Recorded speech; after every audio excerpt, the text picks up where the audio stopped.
do you know, one of the things I love about being in the woods is just the life and the energy and just the denseness. Look at that. I'm just surrounded by hazel and hawthorn, holly and maple, some oak. It's just wild, isn't it? And you know, you're walking through here and it's all very young, and then you'll come across a tree like this, you know. And I chose to walk down this path today, and I came across this beautiful being here. And it's very hard to capture how statuesque and amazing this tree is, but it's towering over the rest of the trees like this. And this is an ash tree. And one of our three, I think, giants, you know, the deciduous trees, the oak, the ash and the beech, who just kind of rise up out of the woods like these just beautiful, strong beings. Now, the Latin name for ash is Fraxinus excelsior, and I kind of think it's quite fitting because you feel that real strength.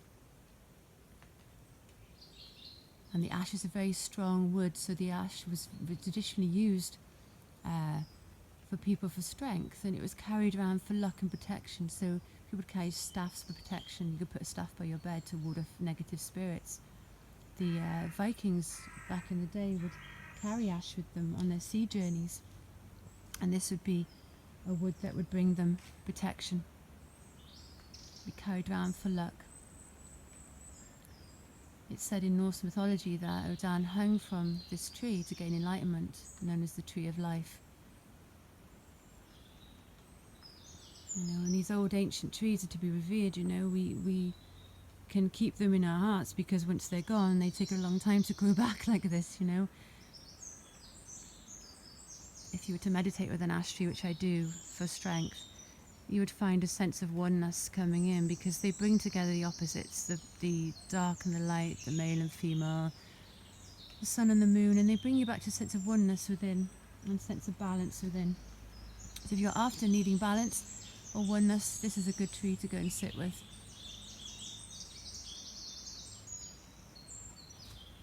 You might think for a distance that the ash is an oak. If you look up close, you'll see this sort of more crisscrossy bark, see? And it's lighter in colour than the oak. Very craggy. Starts off very smooth barked and then becomes quite craggy.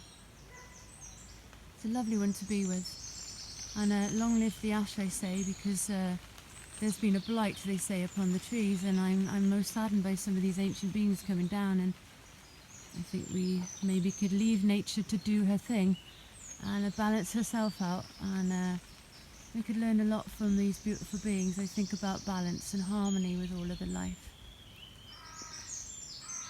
And long live the beautiful ash, and the crow, who seems to so love her too.